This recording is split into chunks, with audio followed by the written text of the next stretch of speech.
E olha só, meus Deus e minhas lindas, saca só que muito louco. Estamos começando aqui mais um queridíssimo Isui Podcast. Ao meu lado não pode faltar o fala fofo mais querido desse Brasil, Rafa Lima aqui, certo? Né não, Rafa? E o nosso convidado de hoje aí é um ilustríssimo querido no coração de vocês aí, certo? Ele é radialista, ele é DJ, ele tem um programa aí na rádio, além de ser Dan também, numa arte marcial muito louco que nós vai falar pra vocês aí. Com vocês, Rodrigo Branco aqui, ó, grandíssimo querido da Kiss FM, cara, é um prazerzaço receber você aqui na SBT. Obrigado. Bom, eu que agradeço aí, antes de mais nada, obrigado pelo convite, prazer, satisfação tá aí.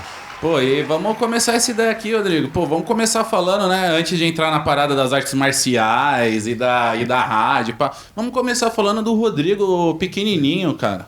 O Rodriguinho, ele já queria ser DJ, ele já queria ser da música, assim? Ou, sei lá, de repente ele queria ser bombeiro, cara? Cara, sabe que é muito legal você perguntar de bombeiro? Porque você perguntou como uma forma genérica, sim, né? Que é uma profissão que normalmente se associa às crianças, né? Sim, muita criança... agora eu acho que hoje em dia isso mudou um pouco, mas no passado era muito comum, né? O sonho da criança é ser bombeiro. O meu pai era bombeiro. Nossa, que barato. E era meu herói, cara. Meu pai era meu herói. Só que eu nunca quis ser bombeiro. Justamente por isso. Porque eu via o quanto era sofrido a vida dele, cara. Né? Eu via o quanto era sofrido. Ele foi um bombeiro daqueles clássicos mesmo. Eu tinha, por exemplo, recorte de jornal que saía na época, com meu pai na capa do jornal A Tribuna de Santos, saindo de dentro do incêndio com uma criança, assim. Caraca, tipo essas fotos do 11 de setembro. Sim, era o meu pai, cara. Então, pra mim, caralho, era o meu herói, né? Só que ele sofreu muito, ele sofreu muitos acidentes, ele se aposentou, inclusive, até um pouco antes, por causa das várias condições físicas dele que foram afetadas de tantos anos trabalhando nos bombeiros. Era pesado o trampo. Hoje em dia as coisas estão um pouco mais, não vou dizer leve para quem é bombeiro, né? Mas assim, existem outros tipos de técnicas, equipamentos. Na época era mais rústico. Também, era mais rústico o negócio, né? Então os caras se lascavam, literalmente. Aí você falou, vou virar DJ. Cara, não, sabe que aí eu queria, na verdade, meu sonho, até hoje eu posso dizer que continua, não mudou, mas na época eu não tive condições, digamos, financeiras de ir atrás, era ser piloto de avião. Nossa, né? Que é bem clássico, né? Só ressaltando que você é de Santos, né? Você falou Sim. De Santos. Sou de Santos, então. E aí, lá em Santos, vamos dizer assim, na época que eu era moleque, eu cresci nos anos 80, 90. Uhum.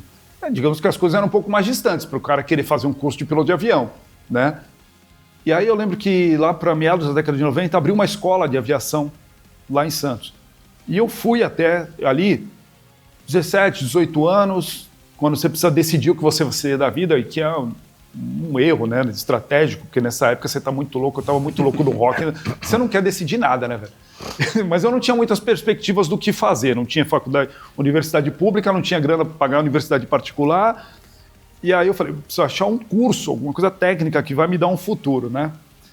E aí eu fui na escola de aviação, vou ser piloto, só que quando eu fiz as contas, de quanto ia sair tudo aquilo, era caro pra cacete. Muito caro. E eu já trabalhava, mas ganhava salário mínimo como office boy e tal.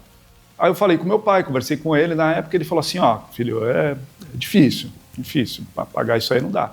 Acha alguma coisa que eu consiga te ajudar.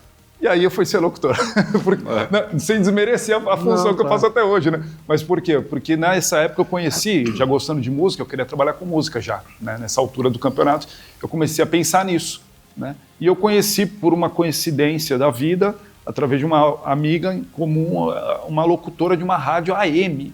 Que loucura, AM, hein? AM. E ela era jovem, eu falei, mas como que você virou locutora de rádio, né? Eu falei assim, porque meu pai era, eu acabei herdando o programa dele. Eu falei, e se eu quiser ser locutor, como é que eu faço? Você tem um curso do Senac. Você faz esse curso, você vai ter um registro profissional que te dá a oportunidade de trabalhar. E aí você corre atrás.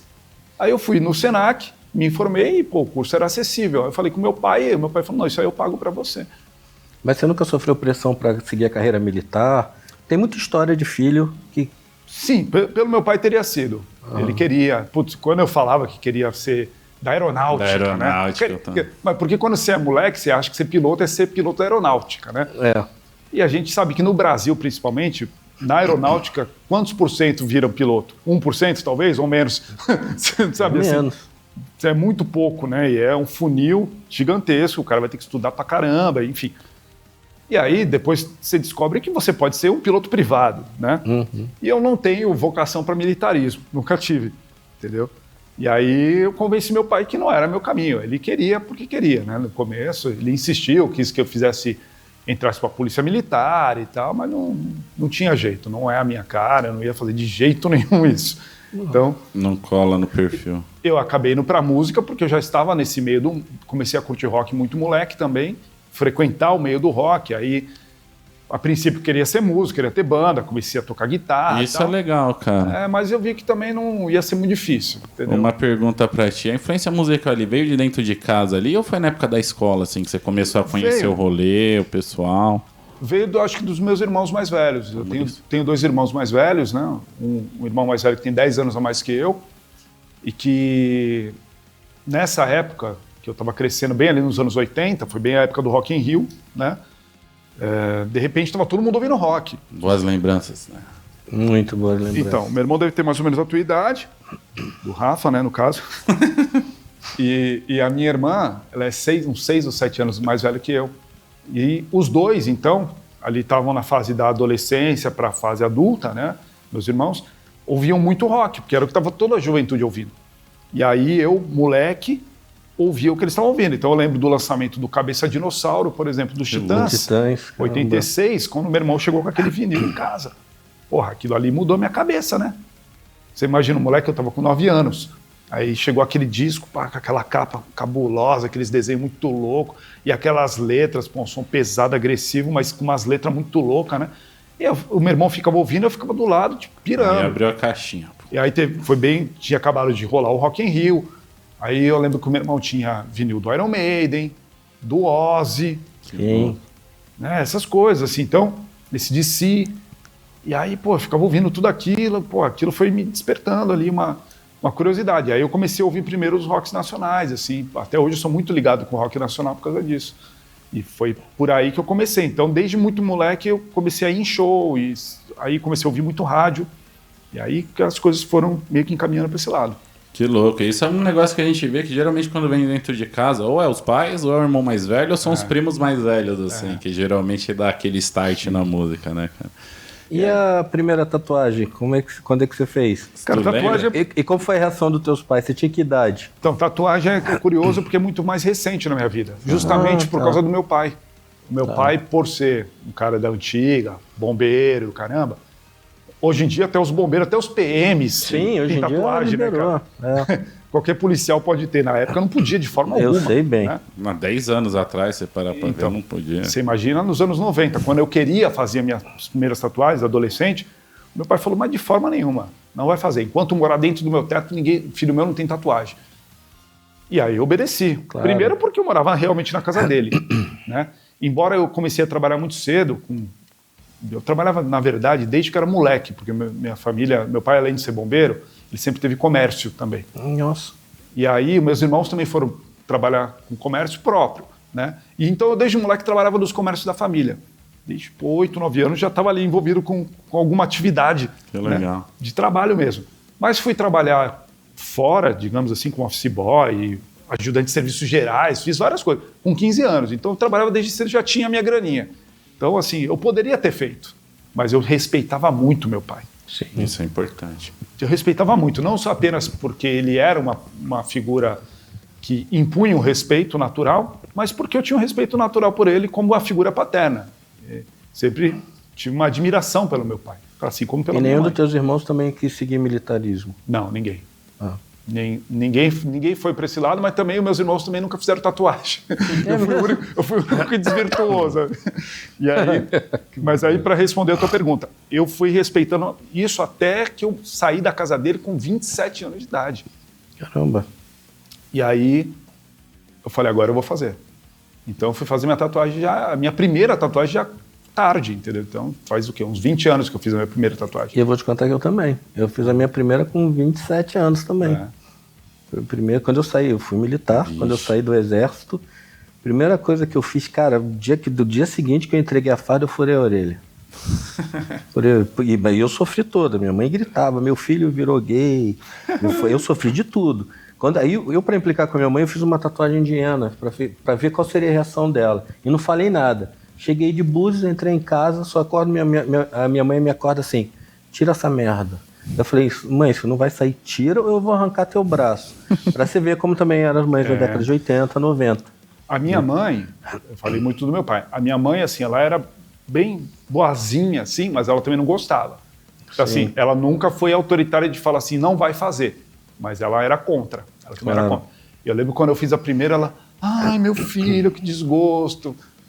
Agora vai ficar todo rabiscado. Aí cada nova que eu chegava, ela, ai, por que você foi fazer outra? Minha mãe me chamava de estivador. E lutador de rua, estivador. Meu filho tá igualzinho um estivador. Pô, eu de brinco todo tatuado e treinando. Então ela enchia o saco, era o tempo inteiro. Mas sabe como é que eu ganhei o respeito do meu pai com esse negócio de tatuagem? A minha mãe nunca aceitou muito, até quando ela faleceu ela achava ruim. Mas ela convivia numa boa. O meu pai era mais resistente, mas um dia eu cheguei para ele e falei assim, pai, essas tatuagens, primeiro contextualizando, né? Eu falei, tatuagem é um negócio que existe na história da humanidade desde sempre. Não é uma coisa de ter essa impressão, é coisa de marginal, que começou agora na cadeia, sei lá, não é.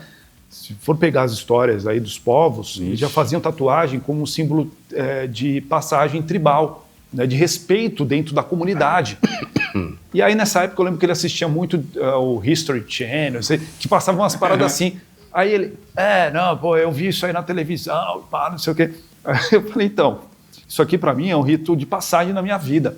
A partir do momento que eu saí da tua casa, fui viver minha vida, cada tatuagem dessa tem um significado, nenhuma delas é aleatória. Aí ele ficou prestando atenção, eu falei, eu vou te dizer mais, essas tatuagens me ajudam a me proteger lá naquela selva de pedra que eu vivo em São Paulo, porque ele era super preocupado com isso, né? Pô, fica andando lá pelo centro de São Paulo, que eu sempre morei no centro de São Paulo, né? É perigoso, você anda muito de madrugada, anda a pé, não sei o quê. Eu falei, então isso aqui me protege. Aí ele ficou assim, eu falei, os caras me veem andando lá na Rua Augusta de madrugada, cheio de tatuagem, ninguém mexe comigo. Ninguém mexe comigo. E nunca mexeram mesmo. Aí ele, você tem razão. Eu falei, porque eles olham e falam, é um doido. Eu gostei dessa primícia. Então eu devo ser um lunático louco. Não, mas isso cola mesmo. Não, faz sentido, porque se você tem uma aparência de um cara comum, um cara certinho, você vai andar no meio dos malucos, você vai ser tirado.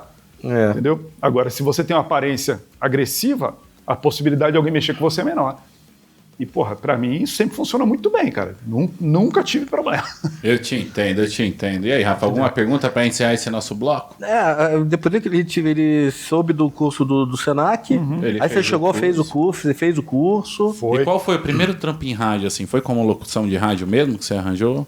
Cara, pra começar... Depois do Senac? Pra começar, naquela época, a gente não tinha internet. Sim. Né?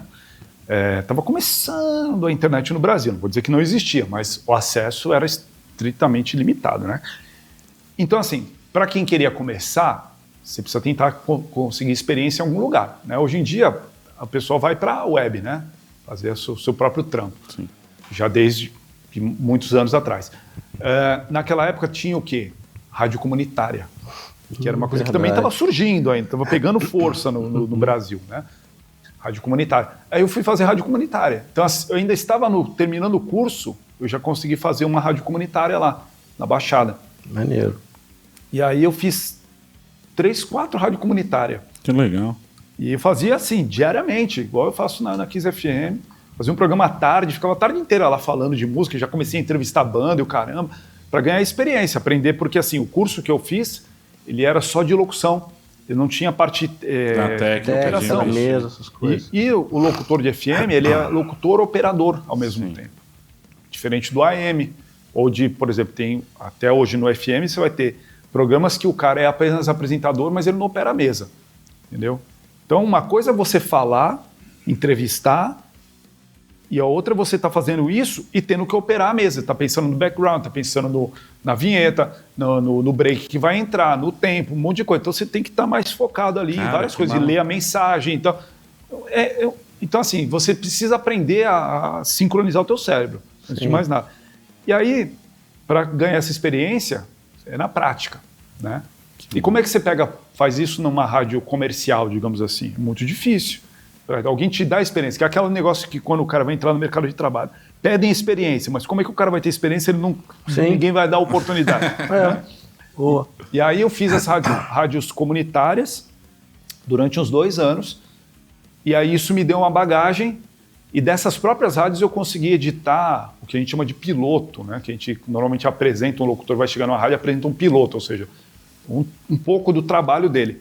Tem muita gente que faz isso no estúdio. Eu levei o meu próprio registro ao vivo para essa primeira rádio que eu consegui trabalhar lá em Santos, que era uma rádio de rock que tinha lá, né? Hoje em dia já não existe mais.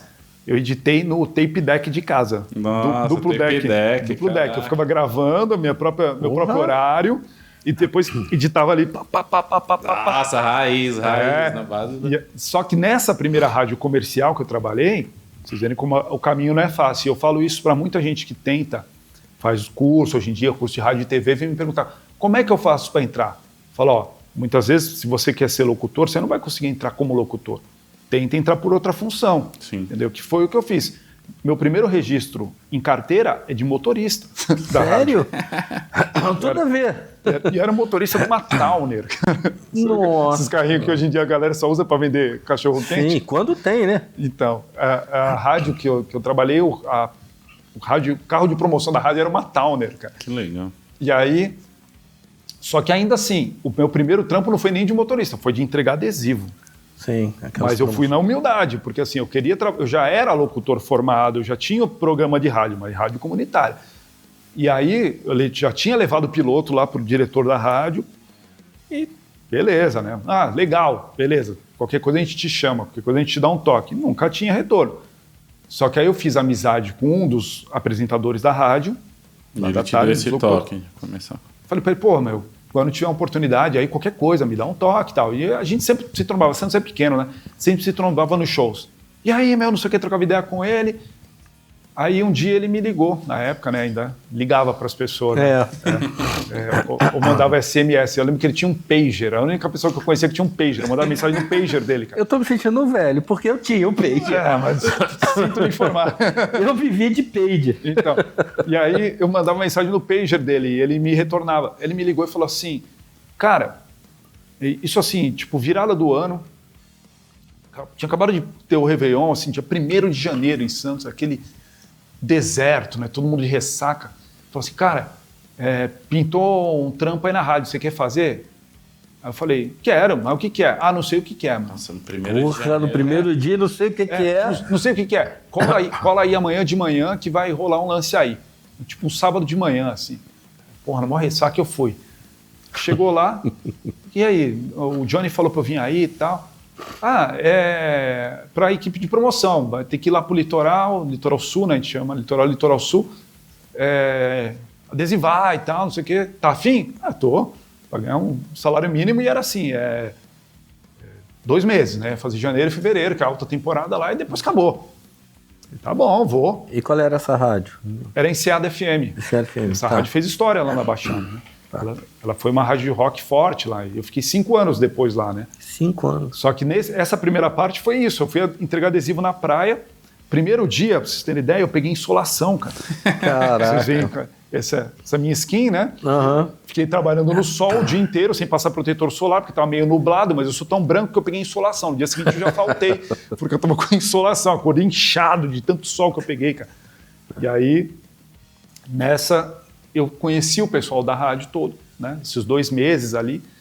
Só que acabou o projeto verão, espirrou. Aí eu fiquei no pé. Aí, quando chegou no meio do ano, eles precisavam de novo de uma equipe de promoção. Aí me chamaram de novo. E aí nessa, eu já tinha editado a minha fitinha lá no duplo deck. Aí levei lá pro diretor outra fitinha. Eu falei, me dá uma chance aí quando tiver, não sei o quê. Aí eu dei sorte que um dos locutores que fazia o final de semana foi demitido. E aí ele falou, vou te dar uma chance de madrugada, de sábado para domingo, às 2 da manhã, tá ligado? Aqueles negócios assim, bem louco. Pra ver se você tem raça mesmo. E eu entrei no ar tremendo, cara. Foi uma experiência terrível. E você já tinha liberdade de criação desse programa ou você tinha que seguir o roteiro dos caras? Cara, até hoje, em rádio FM, em geral, o locutor, e isso é uma coisa que muita gente não sabe, não tem liberdade para praticamente nada. Sério? Entendeu? Ele toca a programação musical que é feita por um programador musical.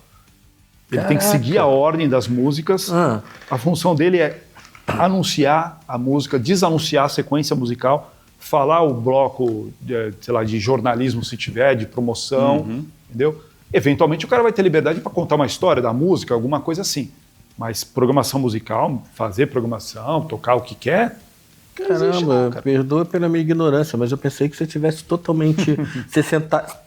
Tem um programador, mas vocês conversariam antes. Vamos seguir essa galera hoje, vamos tocar isso aqui hoje. Eu tô perplexo com essa notícia. Isso varia muito de rádio para rádio, de horário para horário, de programa para programa. Tem programa que vai ter esse tipo de comunicação, tem programa que é o apresentador que faz a programação do horário. Entendi. Mas tem essa variável também. Quando não são programas específicos, por exemplo, é o que a gente chama de horário musical, que é uma programação variada, normalmente isso aí é feito por um programador musical e o locutor não interfere em nada. Porque se o programador estiver brabo contigo, você está lá agora, acabamos de escutar AC/DC, agora vamos escutar Leonardo? Não, isso não vai acontecer, porque o programador ele tem que estar preocupado com a coerência da emissora. Mas que, eventualmente, pode acontecer favorecimentos, ter horários que estão mais caprichados que outros, isso pode acontecer.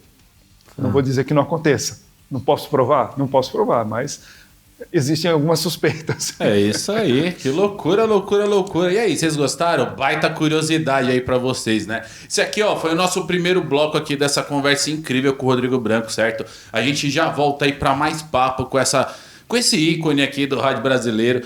E antes de continuarmos esse nosso papo, eu gostaria de pedir pra vocês, pede aí, Rafa, pra galera se inscrever, curtir, compartilhar e deixar o hype. Vai lá, faz. Eu detesto pedir isso, mas é muito chato quando você tá vendo coisa do YouTube, aí para o vídeo para falar, se inscrevam-se. Mas, por favor, inscrevam-se. Inscrevam-se, comente, compartilhem, porque é muito... E hype, agora tem o hypar também. Agora tem o hype, não esqueçam do botão de hypar, certo? Ajuda muito a gente, não custa nada para vocês e faz o nosso trabalho aqui chegar cada vez mais longe. Mas antes de continuarmos esse nosso papo incrível, não podemos deixar de lembrar de quem lembra da gente, certo? E o nosso primeiro jabá hoje vai pro pessoal da Rúvulo Glass Company. É isso mesmo, a Rúvulo Glass Company há mais de 100 anos no mercado brasileiro aí, fabricando tradição, qualidade e peças de muitíssimo bom gosto aí. Seja para o seu lar, para o seu restaurante ou para o seu bar. Com a Rúvulo Glass Company você pode contar peças de alto valor aí, estético e também de material para o seu estabelecimento. Rafa, algum comentário sobre a galera da Rúvulo, hein? Só dizer que são os melhores, eu sou muito fã, os produtos são lindos e acessem o site, comprem. Comprem, o link tá aqui pra vocês, ó, Rúvulo Glass Company, Switch TV, é nóis! E é isso aí, depois desse jabá incrível, vamos voltar aqui no nosso segundo bloco do Switch Podcast, certo? Então já comenta, compartilha, vamos continuar o papo aqui com o Rodrigão, certo? E Rodrigo, cara, a gente conheceu um pouquinho aí da sua origem, da sua história, pô, da hora saber aí sobre o seu pai, a fase dele nos bombeiros, todo esse lance da tatu também, mas agora vamos falar do processo aí da vida do Rodrigo, certo, cara? Da rádio ali, onde a gente terminou, primeira Enseada FM, né? Pode crer. Como foi a sua evolução ali pra DJ até chegar na 15 FM aqui em São Paulo, onde você tá hoje? Não, sem contar do primeiro dia que ele tava tremendo. Como é que você saiu do teu primeiro dia de madrugada na Enseada? Pode crer, né, cara? Como foi o final dessa experiência? Positivo? Cara, foi difícil, assim. Eu acho legal falar isso, porque eventualmente alguém que tá começando algum tipo de trampo assim, fica desmotivado, né, cara? Eu fiquei bem desmotivado, porque embora eu já estivesse fazendo as rádios pirata lá, eu ficava muito nervoso pela responsabilidade de estar numa rádio grande e pensar, pô, quantas pessoas estão ouvindo? E aí, cometiam qualquer errinho, já tremia, gaguejava e tal, ficava muito nervoso. E, assim, graças à inspiração, né, o apoio de companheiros de trabalho, que falaram, não, mano, você tem potencial, continua e tal, que viram em mim assim, porque eu não sou um cara que tinha vocação para ser o locutor. Tem cara que tem a voz, né, aquele vozeirão bonito, tem cara que entra nesse meio porque ele quer ser locutor. No meu caso não, eu queria falar de rock, falar de música, é diferente. Eu entrei nessa justamente por causa, eu vi que tinha as rádios rock, em que tinham caras que estavam ali falando de rock, falando de música, que não eram exatamente locutores. né? Comentaristas, e acabaram virando locutores, né? Foi o caso ali da Fluminense, né? A gente estava conversando antes sobre o surgimento da Fluminense FM lá no Rio de Janeiro, que pegou profissionais que não eram locutores, acabaram virando locutores, né? E assim, no meu caso, eu entrei mais por essa vertente de já ser um cara muito ligado em rock, em história do rock, em conhecer bastante, embora jovem, eu já tinha uma boa bagagem de informação e eu gostava de falar sobre isso. Então, o que o pessoal da rádio percebeu? Pô, eventualmente o cara não tem a melhor voz e não tem a melhor desenvoltura, a princípio. Era bem travadão, mas ele sabe o que está falando. Sim. E fala com amor, fala com dedicação. E aí alguns amigos me convenceram a não desistir. Tem até alguns deles que estão aí no mercado até hoje, né, que são pessoas conhecidas. Uma amiga que está na Alfa FM já há muitos anos, que é a Carla Rebelo, que tem a voz mais linda do universo, cara, aquela voz aveludada. Eu entrava depois dela na Enseada FM em Santos. Que legal. E ela me falava, Rodrigão, aquele jeito calmo, assim, ela falava, cara, não desiste, meu, você tem jeito, continua, cara. E graças a ela, vou ser eternamente grato, foi uma das razões que eu não desisti. O outro que me ajudou, que eu chamei de Johnny aqui, é o João Carlos Santana. Ele ficou na CBN durante muitos anos. Ele estava na Antena 1 também, não sei se continua, que tem um vozeirão maravilhoso, assim, baita profissional, jornalista. Na época ele usava o pseudônimo de Johnny lá em Santos. Ele começou na 95 Rock, depois foi para Enseada, é um cara do meio do rock também, depois foi para esse meio do jornalismo. E o Johnny também me apoiou muito, falava, cara, continua, não desista, você vai dar certo. Tá, mas o teu primeiro dia foi tão desastroso assim que você teve que... Não, pra mim foi, você entendeu? Às vezes é essa coisa da autossabotagem, de você falar, pô, não tenho vocação, não vai dar certo. Mas as pessoas estão ouvindo e falam, não, sabe, não se cobre tanto. Você se lembra do nome do programa? Tinha um nome? Então, não tinha nome, era esse lance, era um horário musical, era a madrugada da rádio. Entendi. E é muito louco, cara, que às vezes você tem uns feedbacks assim, porque era alta madrugada de sábado para domingo. Aí você pensa, ninguém escutou essa merda, né? Tipo assim, lê do engano. E aí tem um amigo, que é um cara conhecido do meio do rock, que é o Pepinho Macia, lá de Santos. Pepinho, figura lendária do rock de Santos. Filho do Pepe, lendário jogador do Santos Futebol Clube. Técnico e tudo. Meu time do coração. E o Pepinho um dia me encontrou e falou assim, cara, eu lembro o dia que você estreou na rádio. Eu falei, você tá zoando. Sério? E o Pepinho me serviu de inspiração para mim, porque ele teve um programa na 95 Rock, que era o Hard and Heavy. Ele fazia justamente com esse cara, o Johnny. Os dois faziam esse programa, que foi um dos programas que eu me inspirei.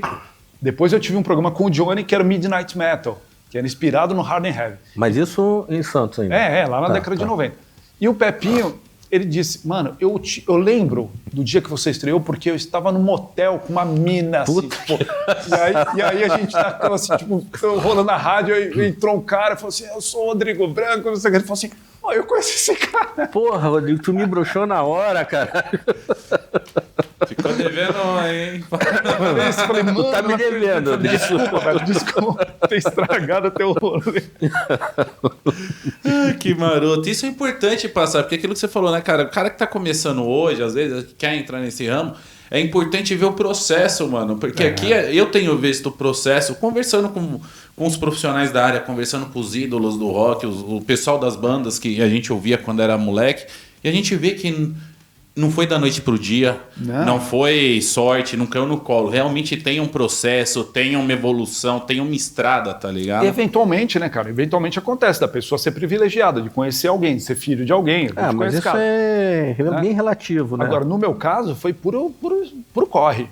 Puro corre, velho. Não tive, assim, tive ajuda de pessoas como, por exemplo, eu falei do caso do Johnny, João Carlos, mas por quê? Eu fui atrás dele, conhecer ele e... Não vou dizer que eu enchi o saco do cara, mas a gente fez amizade. Ele foi com a minha cara, a gente fez amizade. E isso acontece, assim. Mas não foi assim, tipo, alguém que bateu na minha porta, ou alguém que eu já conhecia ali, que estava fácil. Eu tive que ir atrás, né? De ficar pedindo, me dá essa força aí, não sei o quê. E algumas pessoas ajudaram. Então, assim, aí eu estive nessa rádio, né, na Enseada, durante 5 anos. De 98 a 2003. E ali eu construí uma história, né? Tive um programa próprio meu, que era esse programa que era mais focado pro heavy metal, né? E já foi um programa que a gente conseguiu fazer alguma história. Assim, bandas que eram aqui de São Paulo, que já estavam se destacando na cena, desciam a serra para dar entrevista pra gente. Pô, que maneiro. E isso até hoje a gente dá valor, porque é isso, não tinha internet, cara. Sim, Entendeu? porra. E aí, até hoje eu encontro o Amilcar do Torture Squad, né? E toda vez saía essa conversa. Fala, pô, mano, você desceu a serra só para dar entrevista no meu programa. Pô, nunca vou esquecer esse dia, foi do caramba e tal. Maneiro, cara. Várias bandas. E aí, você falou dessa conexão. Nesse momento eu entro por esse mundo de ser DJ, porque foi uma coisa natural, né? Eu já estava trabalhando no rádio, então já tinha esse contato com bandas, com produtores de evento. Eu comecei a produzir meus próprios eventos. Mas aí era voltado pro rock também, né? A parte do DJ, discotecagem de rock. Assim. Mas até hoje eu sempre trabalhei só com rock. Eventualmente, nas discotecagens, a gente toca uma coisa mais popzinho, um pop 80, assim, mas é ligado com rock, Sim. entendeu? Né? E então, assim, foi natural. Eu comecei a fazer as discotecagens das próprias festas que eu estava participando, né? Só que no começo era uma coisa assim, não era bem uma profissão, era mais um hobby. Aí, quando eu vim para São Paulo, né, nesse processo todo, eu saí da Enseada, eu trabalhei numa outra rádio lá na Baixada, que era a rede da 89, né, que era 98 Rock.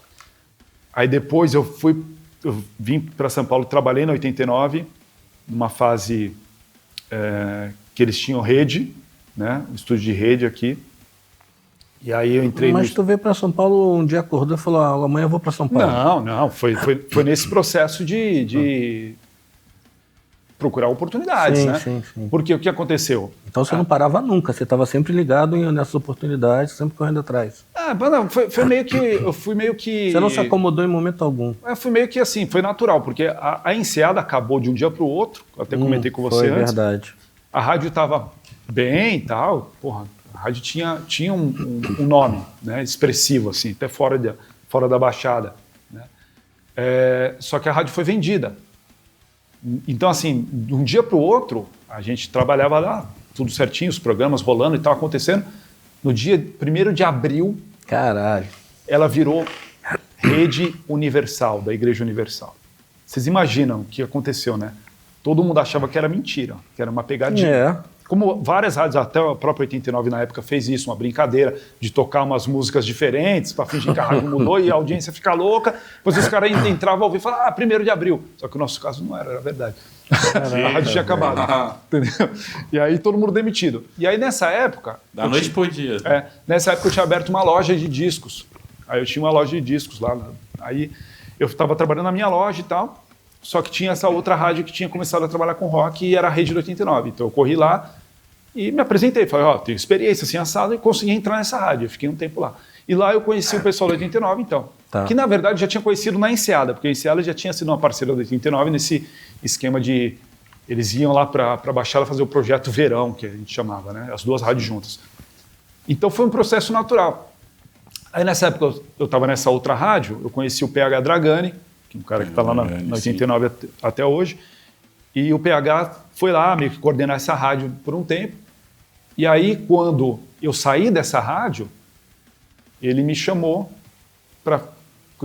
tinha uma oportunidade de fazer cabeça de rede aqui em São Paulo, e aí foi quando eu vim, na virada de 2005 para 2006, e eu comecei a trabalhar, então, lá no 89 como cabeça de rede, e aí, para o meu azar, alguns meses depois, em 89, saiu do meio rock. Teve aquela fase... Fez aquela fase universal deles. Eles deixaram de ser a rádio rock e viraram 89 FM. E aí, nesse dia que rolou um corte, né, boa parte dos funcionários saíram e eu fui um dos que saiu nesse processo. Só que nessa, eu já vinha trabalhando em querer trabalhar na Kiss. Foi outra coisa muito louca que aconteceu. A Kiss, quando estreou, em 2002, né, eles todo ano fazem o chamado Open House, né? No dia do aniversário da rádio, a rádio recebe a audiência e os ouvintes ficam com as portas abertas para o pessoal ir lá conhecer a rádio, comemorar e tal. Eu fui no primeiro Open House, em 2003. E eu lembro que eu fiquei na fila, e aí eu já estava trabalhando como locutor profissional e tal. Eu fiquei na fila lá e tal. E eles me deram um papelzinho, que era para concorrer lá a um prêmio e tal. Na verdade, estavam fazendo, acho que um mailing, né? Uhum. E aí lá no final tinha uma pergunta que você precisava responder. Qual o seu maior sonho? e eu escrevi ser locutora Kiss FM e botei na urna. Colocou com a cópia da fita também? Não, cara, mas você vê que louco, né? Isso em 2003.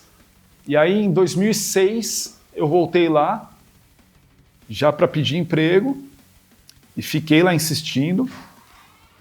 E só fui conseguir entrar, de fato, em 2007, já no final de 2007. Que louco. E aí você entrou na Kiss e desde então segue o jogo. Você se lembra do teu primeiro programa? O que você começou fazendo na Kiss? Cara, eu comecei o que a gente chama de folguista, né? Quer dizer, não era nem folguista, eu comecei fazendo as férias, né, do Alexandre Gomes, que está lá até hoje. Ele fazia horário de manhã, e então eu entrei no ar de manhã, às 10 da manhã. Eu fiz um mês o horário dele, e aí quando ele voltou de férias, ele pediu uma alteração de horário e pediu para ir para a noite, que estava um horário vago.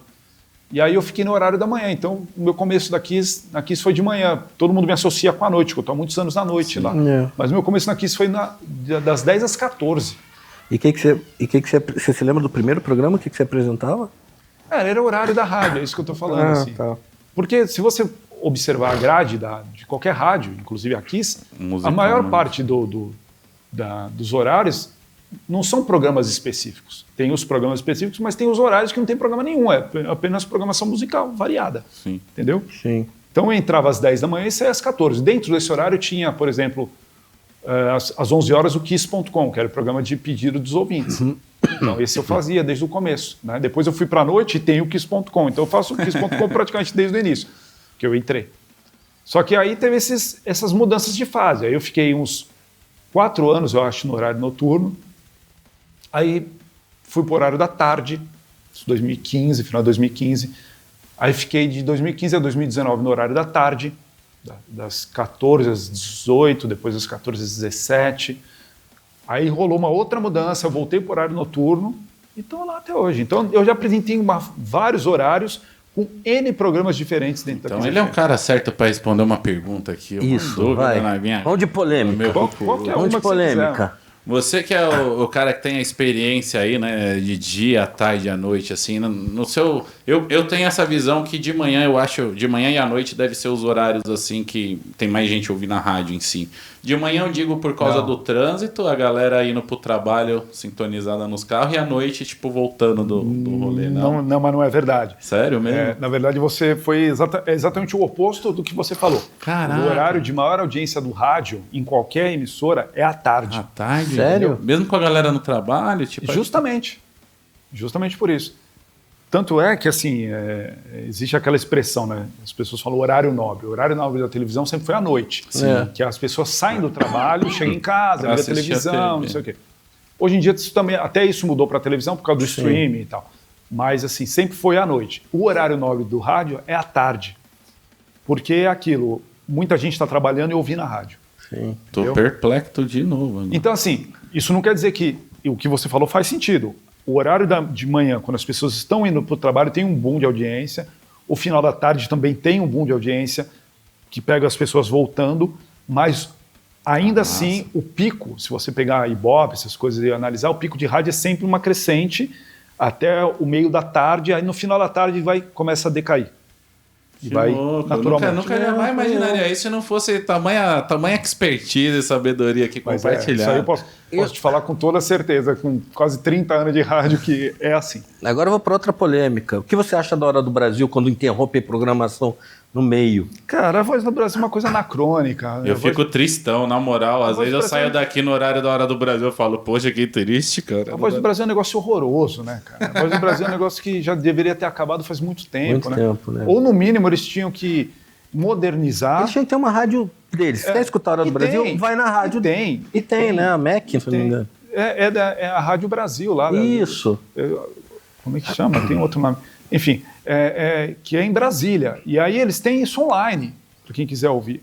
Hoje em dia não justifica mais, porque a justificativa sempre foi que existem lugares, rincões do Brasil, onde a única informação que chegava para essas pessoas era através do rádio. Então era um programa que ia levar informação para essas pessoas. Mas hoje em dia isso praticamente acabou, né? Então não tem mais por que você ter um trambolho Sim. Que é a Voz do Brasil, o negócio remanescente da ditadura Vargas. É verdade. É um negócio engessado. Que aí é obrigatório. É bem engessado, é algo tipo Muito chato. Só falando dando ênfase ao político. E que informação é essa? Assim, se você ouvir a Voz do Brasil, hoje em dia, às vezes eu sou obrigado a ouvir. Porque Eu também. Assim, tem duas partes a Voz do Brasil. A primeira parte ela é mais solta, é tipo um jornal mesmo, e eles deram uma modernizada. É mais suave de ouvir. A segunda parte é que é chata, porque é a parte que eles têm que falar do Congresso lá, aí o deputado tal do partido não sei das quantas propôs o projeto, blá, blá, blá, blá, blá. Aí entra uma fala do deputado, blá, blá, blá, blá. Aí o deputado... É isso que eu estou falando, ele serve para enaltecer o muito... Eu não diria nem que é enaltecer, mas às vezes você tem que ouvir ali um deputado X ou Y falando umas groselhas. Você fala, mano, não é possível. E era pior, porque antes era das 7 às 8 e era obrigatório, era engessado. Mas ainda é. Não, mas agora você tem rádios que passam às 9, tem outras rádios que passam mais de madrugada. Menos mal. É assim, a flexibilização ela é assim. Antes era obrigatório todas as rádios às 19. Às 19. Agora, você pode passar entre 19 e 22 horas. A Kiss optou para as 21 às 22, que é o último horário possível. Algumas rádios, por ter...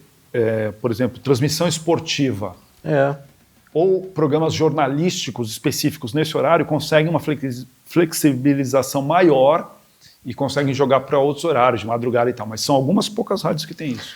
E eu quero te fazer mais uma pergunta polêmica. Antigamente, quando eu tentava gravar as músicas usando o cassete e o locutor falava no final, no meio da música ou no início da música, toda a introdução da música o locutor ia falando.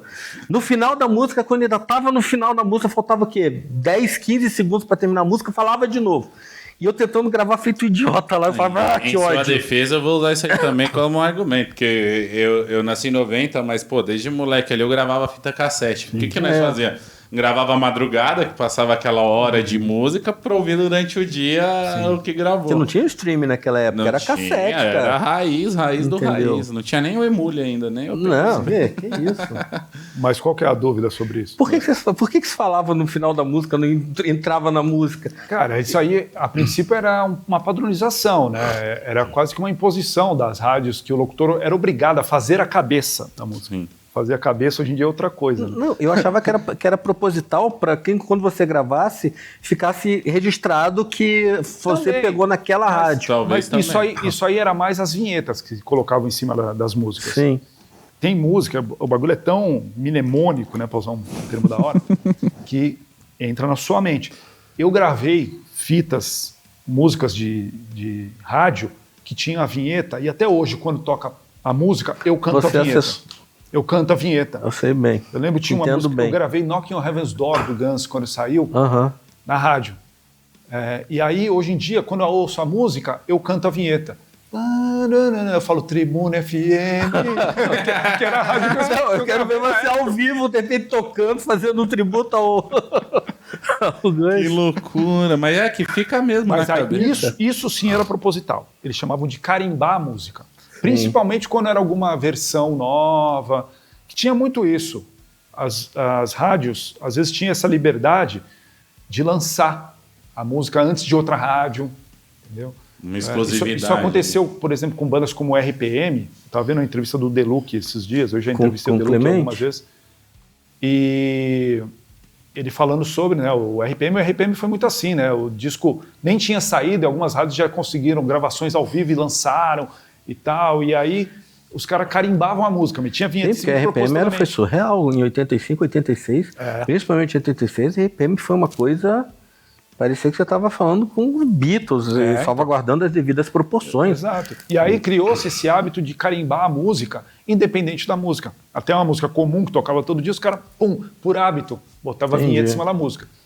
E essa coisa de fazer a cabeça, ou seja, você falar em cima da introdução, pode reparar, depois os locutores passaram a ter uma certa vaidade, que é mostrar uma habilidade, digamos assim. Até hoje tem um pouco isso, eu reparo, de ficar falando em cima da introdução da música, até na hora que vai entrar a voz. Aí o cara para. E tem alguns que se acham tão bonzões que eles vão falando, aí ele põe uma vinheta no momento exato, pum, e entra o cara cantando.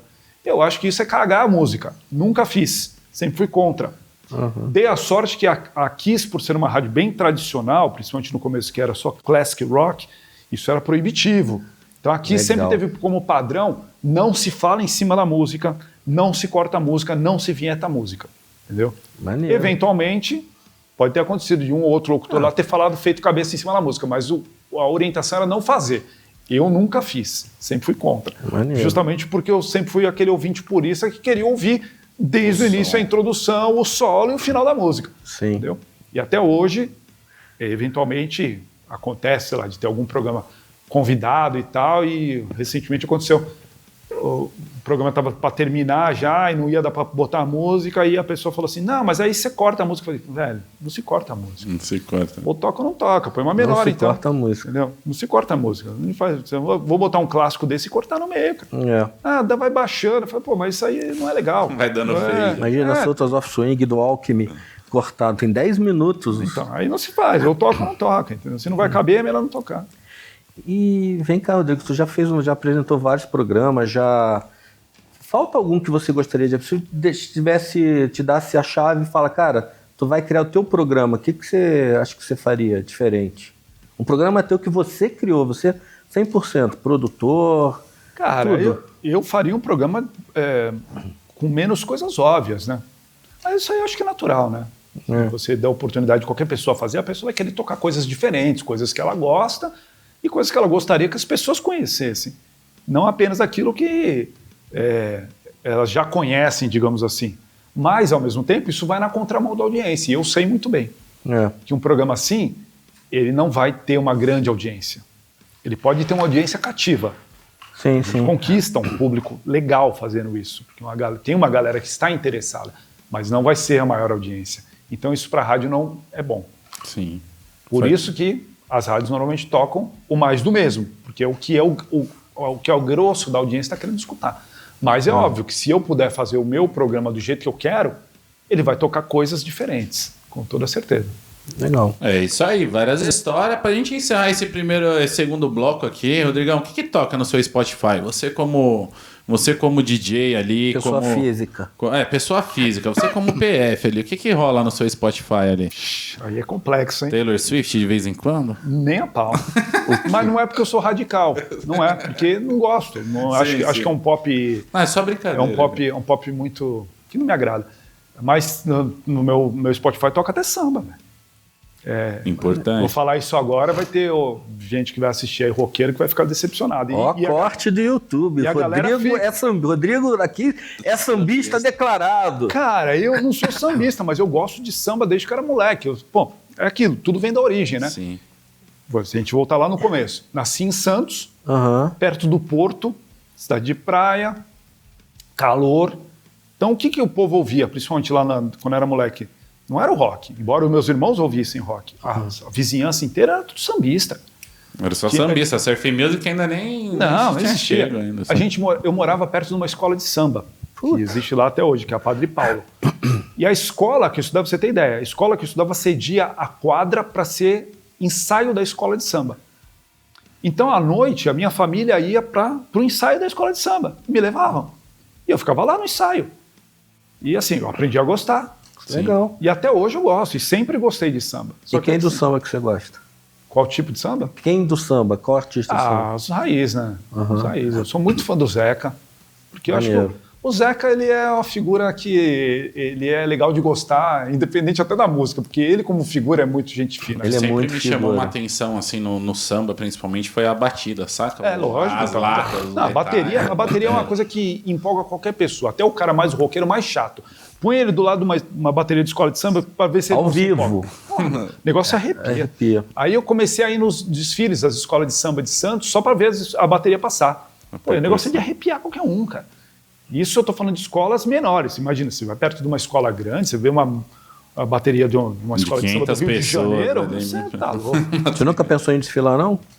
Não, porque não é muito a minha cara, né? Mas assim, eu já assisti, né, o desfile, né? Mas o bloco de rock aqui que rola na cidade. Não, eu vou, mas todo ano eu vou pro carnaval de rua. Então assim, Martinho da Vila, cara. Sim, uma figura genial. Você tá falando só a raiz mesmo. Alcione, Bete Carvalho. Pô, Bezerra. Isso é brabo. Bezerra é maravilhoso. Eu escutava Bezerra da Sabemos Silva aí. quando era moleque, cara. Minha sogra morreu, meu sofrimento veio em dobro. Agora eu tenho que aguentar o cachaceiro do meu sogro. Pô, as letras Cara, geniais. Você com revólver na mão é um bicho feroz. Pô, que é uma música Vou atual e apertar, verdadeira. mas não vou acender agora. Então, assim, o Bezerra era o cara que mandava uma ideia. Então, assim... Tinha o de Cro também, que era engraçadíssimo. O de Cro era muito piadista, né? Não, o de Cro era O de Cro era palhaçada, sensacional. muito palhaço. Mas então é isso, assim, tem...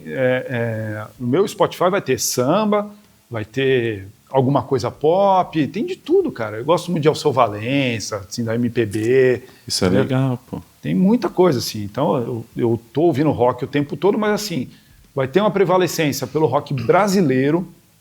Gosto muito de Engenheiros do Havaí, de Legião Urbana, entendeu? Das bandas dos anos 80. Tô com a camisa dos Paralamas hoje, embora não pareça. Ah, que maneiro. Então, isso é uma moto que conta a minha vida também, né? Que é uma outra Vital, vertente né? da minha vida, que é o motociclismo. E... E de novo, você tá escutando alguém? Bandas novas? O que você Cara, tá escutando, vendo de legal aí? Dá pra ver a tatu aqui? Do Ghost. É o Ghost, né? Uhum. Fiz a tatuagem que eu amo Ghost. E aqui é a polêmica, né? Eu fiz de propósito pra causar com a galera. O que tá escrito? Maneskin. O Maneskin. Maneskin. Caramba. Então, assim, Maneskin é da hora, pô. eu Maneskin é gosto de sensacional. Maneskin. Na minha opinião, o Maneskin é a banda mais rock and roll que surgiu no cenário aí nas últimas décadas. Você foi no show deles aqui Os em São dois. Paulo? Sério? Foi, no primeiro, então, nossa, eu pulava mais que os adolescentes. E foi o lance mais legal do show. Fazia muito tempo que eu não vi um show com energia de rock. Porque a gente vai ficando velho, inclusive eu, naturalmente. Você vai assistir um show, um clássico e tal. Pô, tá todo mundo lá curtindo o show, mas todo mundo parado, assistindo o show, com o celular vibrando. O primeiro show do Maneskin que eu fui, a molecada assim, ó. Pulando. Maneiro. A gritaria dentro do Espaço das Américas, lá, que agora mudou de nome, né? Reverberava, que ficava aquele zzz no ouvido, que chegava a incomodar. Eu não via isso desde a década de 90, cara. Sabe? Energia mesmo. Que maneiro. Então é diferente. E o Maneskin tem isso. Embora seja um rock moderno, eles têm uma batida que às vezes lembra até eletrônico, mas é feito na raça. É uma banda de verdade. É uma molecada jovem, começaram com 17 anos, agora estão com 20 e pouquinhos. É uma banda que traz uma energia, traz um sangue novo, entendeu? Que eles têm muita estrada pela frente ainda. Então, mas já meio que sumiu, né? E assim, porque começaram muito cedo, meio que aí o vocalista já foi fazer projeto solo, a baixista também, não sei o quê. Eu espero que eles consigam continuar, porque tem potencial. Eu gostei muito, inclusive no começo, quando eles cantavam em italiano. Eu achava mais legal ainda. Aí eles começaram a fazer em inglês, mas as músicas em inglês também são muito boas. E aí, para sair desse óbvio, né?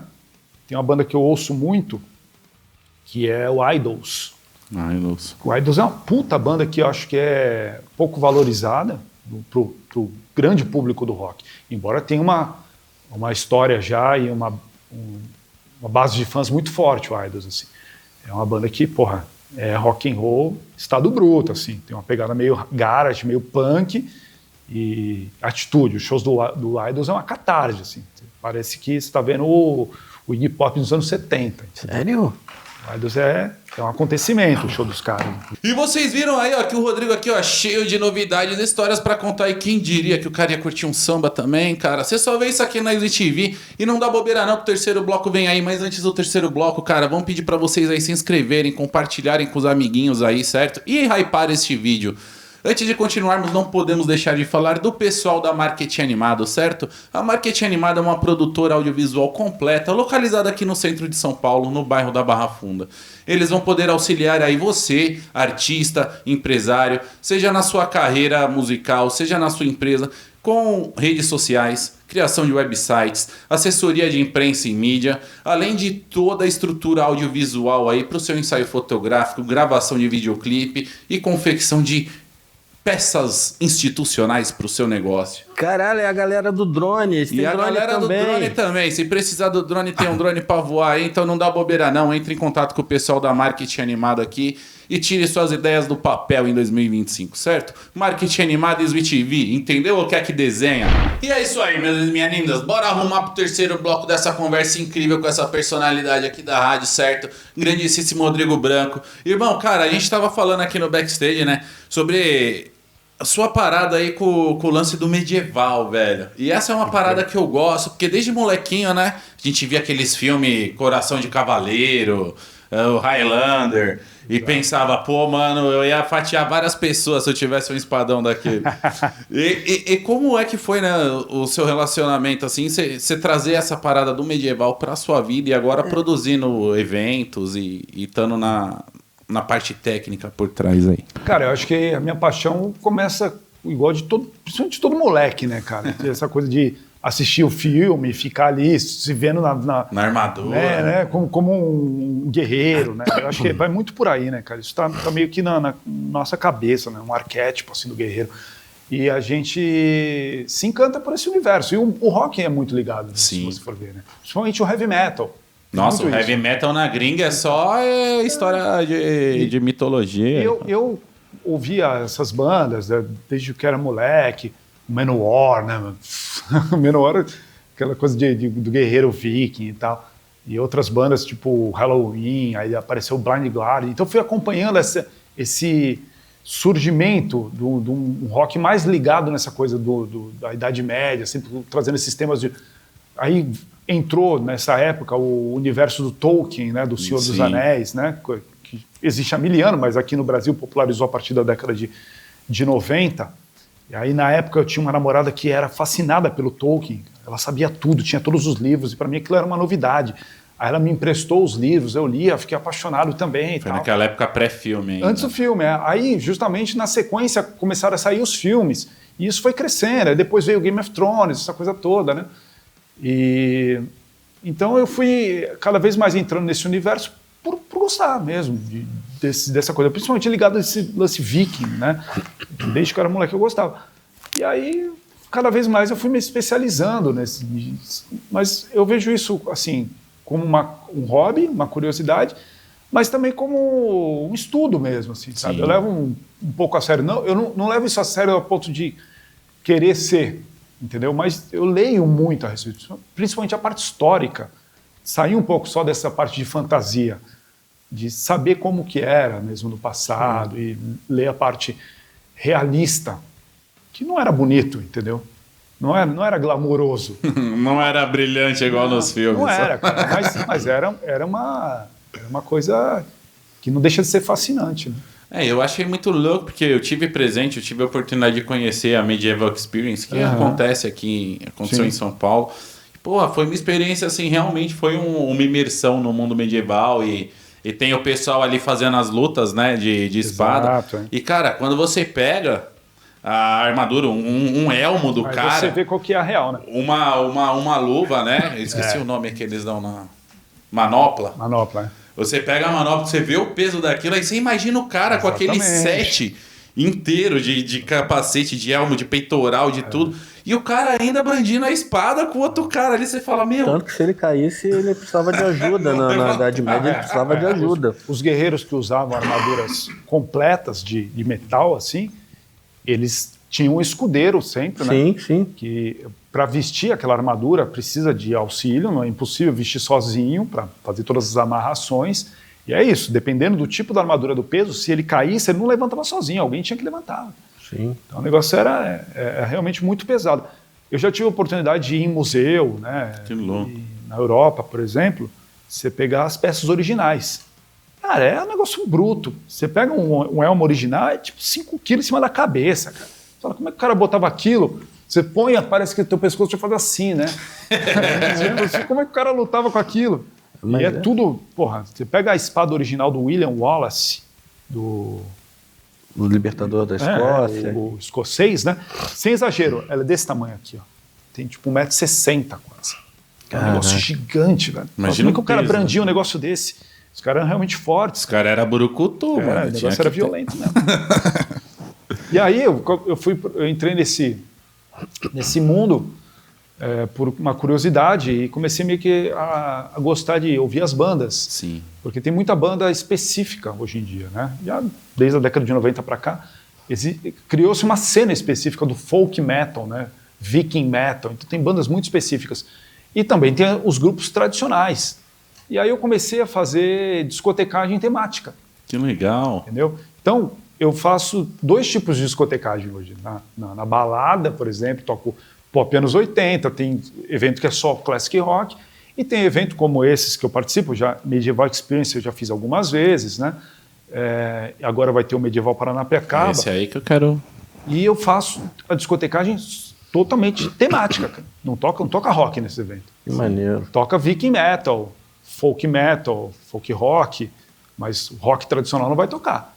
E aí, vai ter coisa ali, gravações, por exemplo, de grupos europeus totalmente desconhecidos, cara, que eu arrumei de alguma forma, CD que eu trouxe quando eu voltei. E aí, eu lembro que eu estava, inclusive nesse Medieval Experience, não sei se foi o mesmo que você foi, que foi lá ali na Zona Leste, né? Foi, no Parque Serete. Então, num dos que eu discotequei lá, eu fiquei a tarde inteira botando som. Aí no final da tarde, já no final do set, veio uma moça assim na beirada do palco e falou assim: ô moço, vem cá, onde que eu encontro essa playlist? Eu falei, não encontra. Ah, mas você não tem uma playlist no Spotify em algum lugar? Eu falei, não tenho. Mas e aí, como é que eu faço para descobrir essas músicas? Eu falei, putz, aqui tem coisas que eu acumulei, faz 30 anos que eu estou acumulando no meu acervo, né? Então tem coisas aí que é totalmente desconhecido, assim, eu nem sei de onde que eu arrumei, Fala né? pra ela, volta ano que vem, que eu te faço essa... Ela falou assim, pior que eu fiquei aqui o tempo todo dando Shazam, eu consegui só achar umas 3 ou 4. Eu falei, justamente. Claro que vai ter coisas que são bandas comerciais. Hoje em dia você pega o chamado Viking Metal, um Amon Amarth, que é uma banda gigante, né? Faz show no mundo inteiro. E vai ter desde um Jethro Tull, por exemplo, que foi o pai de tudo isso lá atrás. Né? Mesmo. Mas no meio disso aí eu coloco coisas ali que... O pessoal nunca acho que nem os caras lá na Europa que gravaram nem sabem que tem um maluco que tá tocando isso hoje no Brasil. Isso foi muito louco, assim, essa experiência medieval, você falou um pouquinho do seu interesse no bagulho. E como foi começar a mexer agora com a produção? Principalmente lá em Paranapiacaba, cara, que é uma área já mística e é um ambiente que tem vários eventos legais, tem o Encontro das Bruxas lá, tem o Halloween. E agora você tá levando a experiência medieval para Paranapiacaba também, cara. Conta um pouquinho pra galera. E quando vai ser? Fala um pouquinho também do festival. Justamente porque Paranapiacaba já tem essa coisa de história, né, muito forte. Porque é uma vila que tem aí uns quase 150 anos, né, de fundação. Né, e está meio que preservada até hoje. Né? Muitas construções ali têm mais de 100 anos. Né? E tudo parece que a vila é congelada no tempo. Claro, não é medieval, né? Mas assim, já remete a um passado. Né? Então, quando a gente começou a fazer evento lá, e eu estou lá junto com uma produtora, né, que organiza os eventos, e eu comecei a trabalhar lá com eles como DJ, apresentador e também curador, né, de ajudar a levar as bandas e tal. E aí eu, junto com o pessoal da produção lá, com essa empresa organizadora, tivemos a ideia de por que não fazer um evento medieval aqui? Justamente porque eu já tenho essa expertise de estar participando de eventos medievais aí, sei lá, no mínimo uns 10 anos. Já tem todo um canal ali para facilitar o trânsito. E eu venho participando com frequência de todos os principais eventos medievais que rolam aqui na região. Né? Tem, por exemplo, o Odin's Krieger Festival, que traz bandas internacionais todo ano. Eu sou DJ do Odin's Krieger, todos os anos eu estou lá. Entendeu? Tem o Jantar Medieval Taberna Folk, que é em Cosmópolis. Eu vou para lá fazer a discoteca de apresentação de palco. Esse ano foi a 15ª edição. Caraca. E o Taberna Folk é uma das bandas pioneiras desse meio, né, desde 2008. É uma banda que o som deles é folk mesmo, não tem guitarra, é só instrumentos tradicionais, desde 2008. Vão estar lá no Medieval Paranapiacaba. Tuata de Danann, por exemplo, a banda lá de Minas, que já é uma banda que tem uma história desde 95. Eu tocava o Tuata de Danann naquele meu programa da Enseada FM lá desde o primeiro disco. Lá em 99 eu já tocava o Tuata de Danann lá. E aí conheci os caras, Emiliano, já tive com eles em N eventos. Então, eu estou sempre discotecando. O pessoal que faz o Medieval Experience, que antes era o Mundo Medieval, eventos lá em 2016, 17 no Castelo em Mauá, vários outros eventos grandes que eles fizeram, eu estive presente como DJ, né? Então eu acumulei uma experiência nesse meio de não apenas conhecer as músicas, as bandas, também o pessoal que faz a parte da reencenação histórica, vamos dizer assim. Porque não é só a luta em si, né? Os caras se preocupam em saber como era na época. A gente vai ter lá com a gente no Medieval Paranapiacaba Ordo Draconis Belli, um dos primeiros grupos a fazer isso no Brasil, né? Eu acho que eles são desde 2011. E eles vão estar lá com a tenda deles, vão estar fazendo Legal. a apresentação. Então, é uma galera que se preocupa em pesquisar historicamente como era naquele período. Eles são mais focados no período viking, por exemplo. Tem outros grupos, tem hoje em dia a Espada de Prata, que eles representam o Brasil fora daqui, em campeonatos internacionais de luta medieval, mas aí já é o chamado HMB, né, que é um esporte mesmo, oficializado. Agora tem até a Prefeitura de São Paulo instituiu um grupo de práticas oficial da Prefeitura, né, tem aula gratuita para o público e tal. Saiu uns dias atrás uma matéria dessa aí Então, também. o pessoal da Espada de Prata já vai mais para aquela fase medieval mais tardia, digamos, que são as armaduras de metal completas e tal. Cada um desses grupos, eles fazem um estudo da época para fazer a armadura como ela era na época. Não é qualquer Técnica armadura. de combate a também. Técnica de combate usada. Como é que eles usavam a espada? Eu aprendi isso Respeitando no o peso também. Oi? Eles respeitam também o peso das armaduras? Sim, tudo? sim, Caramba. tudo isso. Ó, por exemplo, tem alguns casos que tem campeonato. Aí quando tem campeonato, é tipo um boxe, cara, sabe? tem que estar dentro do peso. Vai ter um juiz que vai ver. Nesse domingo passado teve o Ragnarok Party, que é um evento que faz parte do Ragnarok Festival, que é outro evento que vem crescendo nesse meio, que eu também sou DJ. E lá com eles, se apresentando, estava a Companhia de Marte, um outro grupo que faz essa encenação histórica. Eles vão estar no Medieval Paranapiacaba também. Eles já são focados na esgrima italiana, especificamente. Caramba. Então, os trajes, as armas que eles usam são específicas do período italiano medieval. Então, tem todas as especificações desse período. Eles estavam explicando isso lá no evento, que eles leram em detalhes, eles têm todos os manuais da época que foram escritos já na Idade Média. Isso foi preservado em bibliotecas e os caras estudam para reproduzir fidedignamente como era. Não é... Eventualmente você vai ver alguma apresentação que vai ter um cara ali só fazendo um cosplay. Tem também.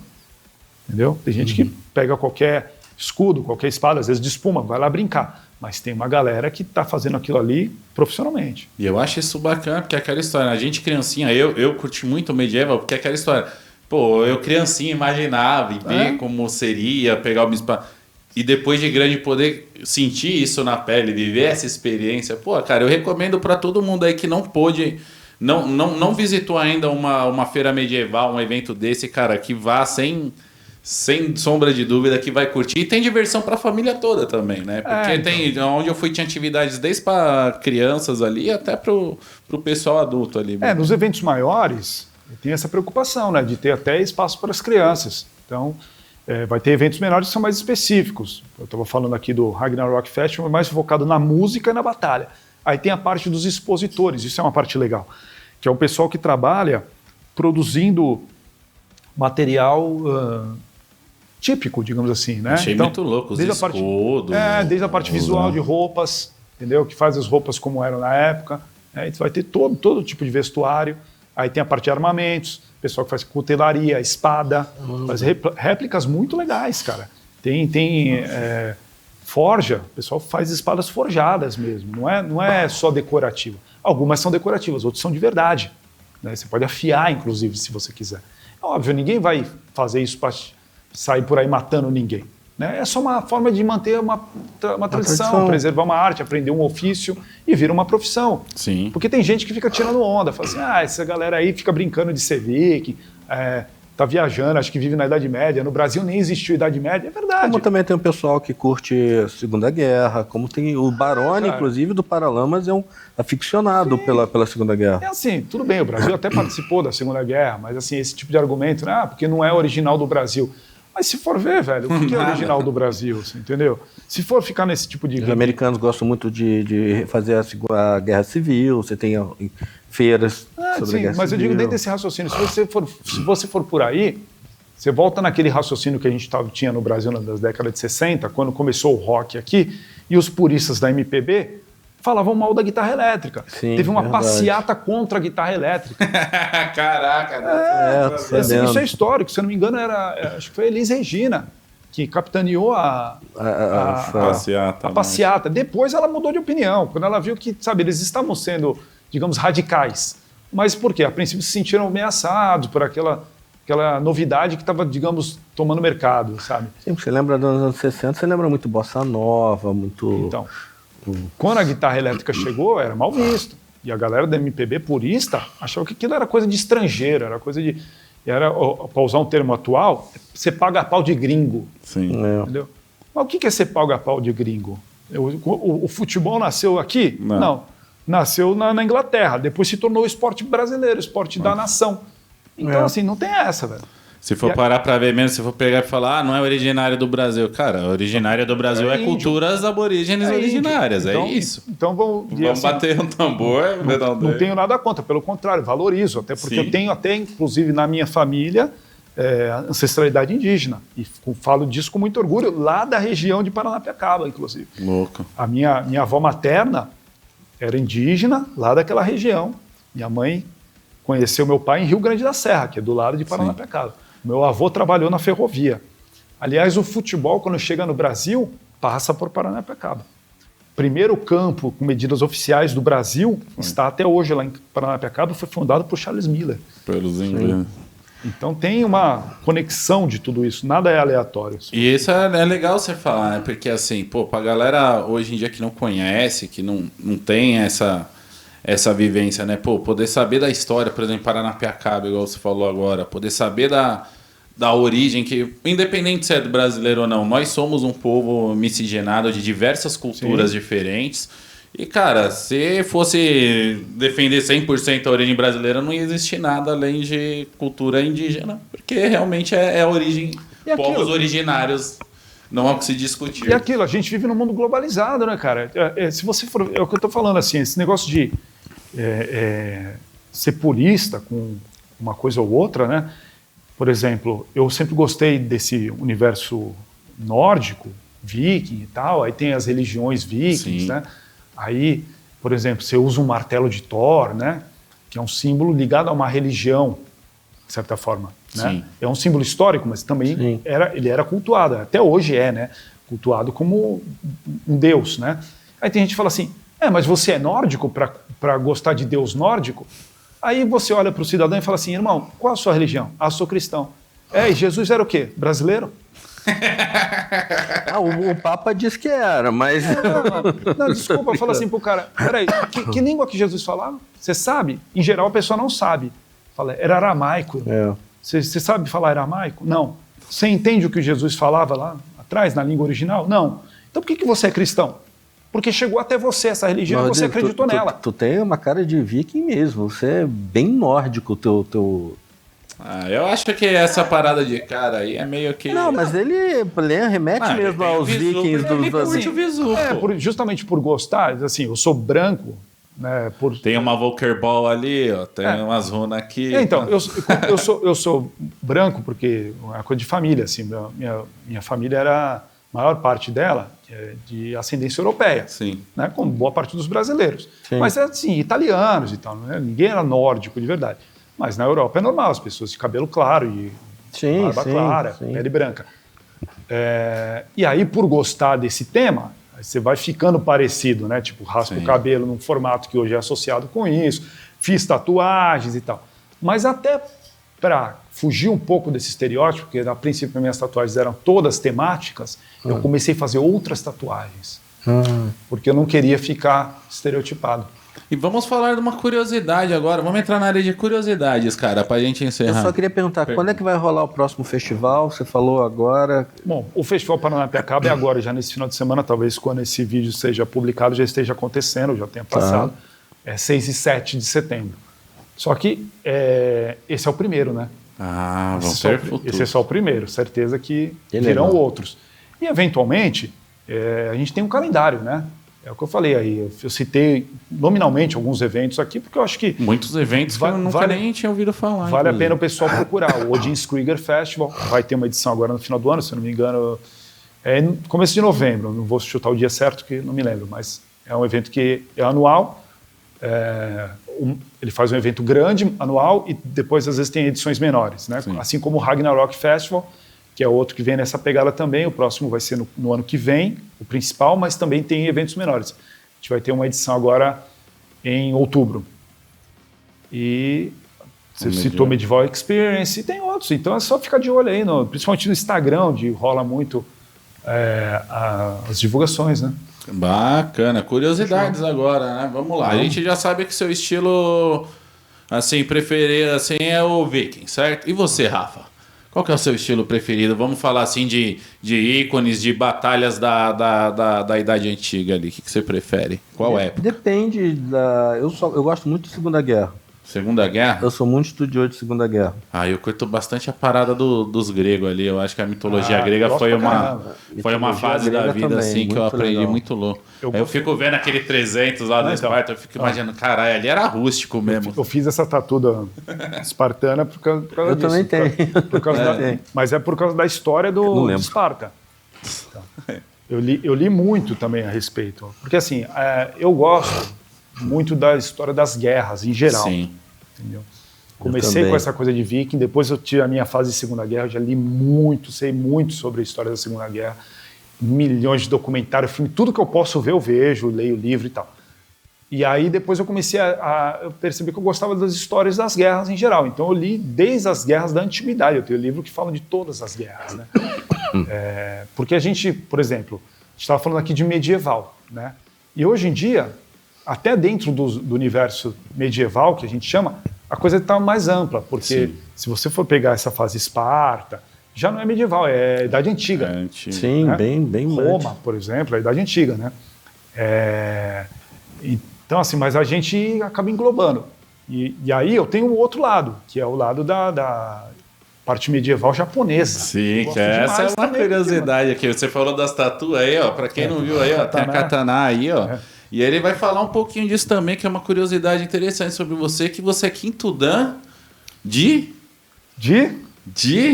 Primeiro, esse é um recado pra galera da comunidade ninjitsu. Rodrigo, aos fãs, ao Chernobyl, ao Endres, ao Mano, ao Pancho, prestem atenção como se fala a comunidade ninjitsu.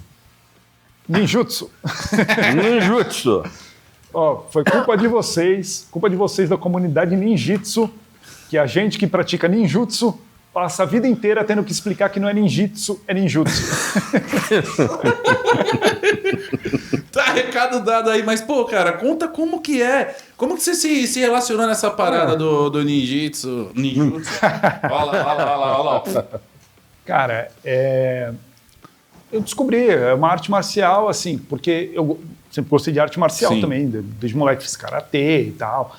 E aí, quando eu estava mais velho, eu queria fazer uma arte marcial e eu, lá perto de casa tinha Aikido, e eu pensei em fazer Aikido. E aí eu procurando, eu vi um anúncio do ninjutsu. Tinha um professor lá em Santos que começou com isso lá.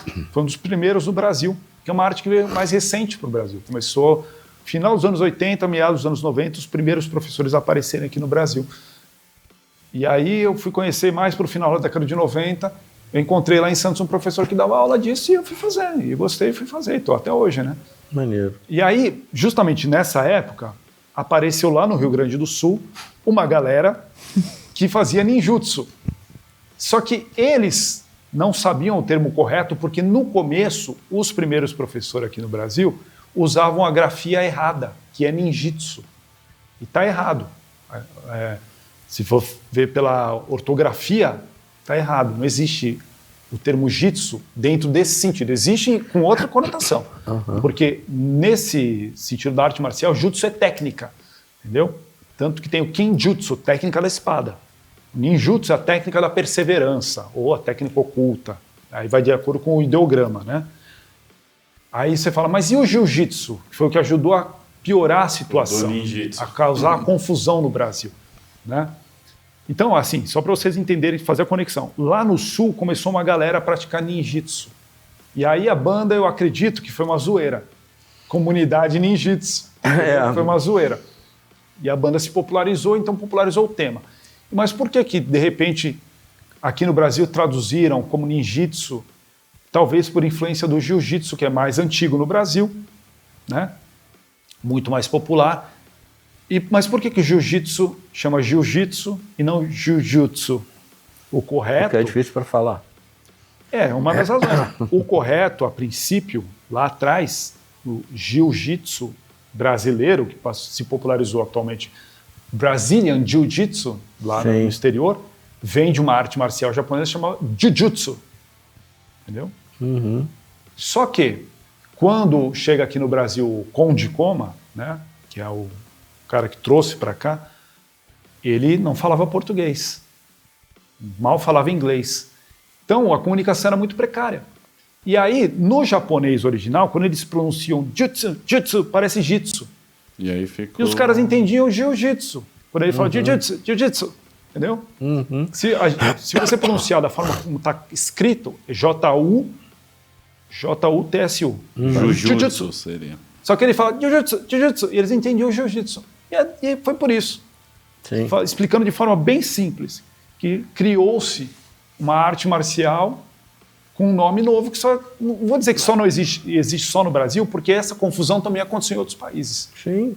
Mas aqui no Brasil é que pegou forte.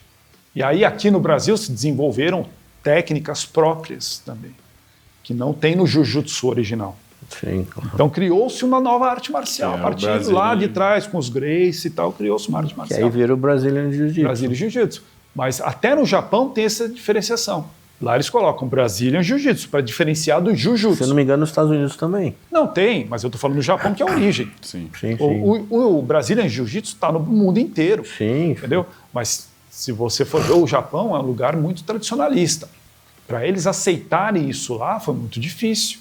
Como assim? Vamos pegar um barato nosso e transformar num... Com outro nome, com uma grafia errada, entendeu? Só que eles viram, ao longo do tempo, que, sabe, era uma nova arte marcial que surgiu a partir da arte original. Da originária dele. E então, hoje em dia, existe jiu-jitsu brasileiro dentro do Japão. Você chegou a treinar também jiu-jitsu? Não, jiu-jitsu não. Eu faço ninjutsu, mas é curioso, porque o ninjutsu é uma arte marcial muito complexa. Não existe. É muito difícil ter que explicar isso, porque você tem que dar muitas voltas para chegar no cerne. Não existe uma arte marcial, na verdade, chamada ninjutsu. Nunca existiu. É um conjunto de técnicas que reúne várias outras artes marciais tradicionais antigas. Então, eu estudo dentro de uma associação, uma escola que foi formada na década de 70, chamada Bujinkan, que está no mundo inteiro. A Bujinkan é uma escola que reúne 9 outras escolas tradicionais antigas. E dentro dessas escolas tem de tudo. Então tem a parte de espada, a parte de bastão, a parte até da estrelinha, a parte da bomba de fumaça, vai ter tudo isso, a parte lúdica do ninja, né? Mas tem a parte de técnicas corporais, que a gente chama de taijutsu. E dentro dessa parte tem a parte do jujutsu, taijutsu, são termos relacionados, que são as técnicas corporais, de chave, de torção. Então a gente tem muitas técnicas que são parecidas com o jiu-jitsu. Legal. Né? Tanto que, assim, eu vejo no Instagram, né, professores, amigos meus, inclusive, que eu poderia ser professor também, não sou, porque eu não fui por esse caminho, né? Eu estou há tanto tempo aí. E aí o cara põe lá um vídeo mostrando uma técnica que a gente pratica no jiu-jitsu, os caras do ninjutsu, né? Os caras do jiu-jitsu vão e comentam assim, mas isso aí é Gil. E o outro já comenta assim, mas tá errado. O nome está errado. Isso aí é tal técnica do Gil. Porque são técnicas que têm a mesma origem. Só que cada escola desenvolveu ela de uma forma e eventualmente com um nome. Sim. Né? Sim. Caraca, pra vocês verem que o Rodrigão aqui não é só um rostinho bonito, não. O cara também é cultura, hein, mano? História pra caramba. Não, mas eu fiquei perplexo, porque legal saber desse seu lado, não só dos artes marciais, mas também dessa diferenciação e desses pontos ali técnicos e culturais que, o leigo normal aqui, desculpa, não conhecia. Eu sou estudioso desse tipo de coisa, assim, eu gosto de saber, sabe? Principalmente história. Talvez, a gente voltando lá nos lances de profissão, talvez a minha profissão deveria ter sido professor de história. Ou um historiador, né? Não essencialmente um professor, mas ter feito faculdade de história, porque eu gosto muito, o que eu mais faço é ler, o tempo todo eu estou lendo sobre história. Que legal. Se não é na internet, o que a gente mais faz é livro. Se você chegar na minha casa agora, você vai ver, na minha cama tem 2 livros, literalmente de cabeceira. Deixo do lado do meu travesseiro e tem um outro na sala. Então, eu estou sempre lendo ao mesmo tempo. Sempre história. Sempre alguma coisa relacionada com história. Que legal. Ficção, nada disso. Do quê? Livros de ficção, nada disso. Muito pouco. Normalmente, quando eu leio ficção, é ficção baseada em história. Sim. Por exemplo, meus livros favoritos são as séries do Bernard Cornwell, que é um dos principais romancistas históricos ingleses. Ele é descendente da época viking, ele tem uma ancestralidade comprovada, né? Então, na família dele, né, tem história lá na Inglaterra 1000 anos atrás, né? Então, o cara ele é um estudioso que consegue criar a ficção baseada em personagens com muito realismo nas histórias dele. Legal. Então, ele tem a série anglo-saxônica, Crônicas Saxônicas, que é baseada nas crônicas saxônicas inglesas originais, né? Só que a série dele é romanceada. Já são 13 livros. Caraca. Ao longo dos anos. É maravilhoso aquilo, mas é aquilo. Legal. É uma ficção, mas é baseada em história. Sim. Que louco. E Rodrigão? Só sem ficar aportando, eu estou lendo ao mesmo tempo a biografia do Churchill, você vê, a gente está falando de Segunda Guerra. Eu estou lendo um livro novo sobre vikings, mas que é baseado totalmente em estudos acadêmicos. Qual que é o terceiro? Paranapiacaba, Lendas de Paranapiacaba. E você curte as séries da Netflix, tipo Vikings, você assiste? Ah, maravilhoso, né, cara? Eu também assisti tudo. Vikings eu acho que foi uma série assim que quebrou um paradigma, porque trouxe realmente assim, no sentido mais histórico e literário, como era a cultura dos caras, pra galera que só ouvia falar. Mas tem a diferença de eu assistir que eu sou um leigo e o cara que é estudioso, porque geralmente tem muita série que o cara que é estudioso, ele fala, putz, aqui tá sendo uma agressão histórica. Por isso que eu perguntei, entendeu? Isso é muito interessante, porque quando você tem essa base histórica, você consegue analisar e falar assim, não, isso tem sentido, isso não tem sentido. Coisa que um leigo não sabe. Então, assim, assistindo a série Vikings, eu sei que quase tudo ali é baseado em história, mas é ficcionado como são os livros como do os livros, sim. Então, assim, tem personagens ali que são personagens reais, mas que nem conviveram na história. Sim. Tem séculos de diferenças ali. Sim, eu li alguma coisa a respeito. Tipo, o Rolo e o Ragnar como irmãos. Nunca foram irmãos. Entendeu? O Ragnar Lodbrok, inclusive nem se sabe se ele existiu realmente um único Ragnar Lodbrok.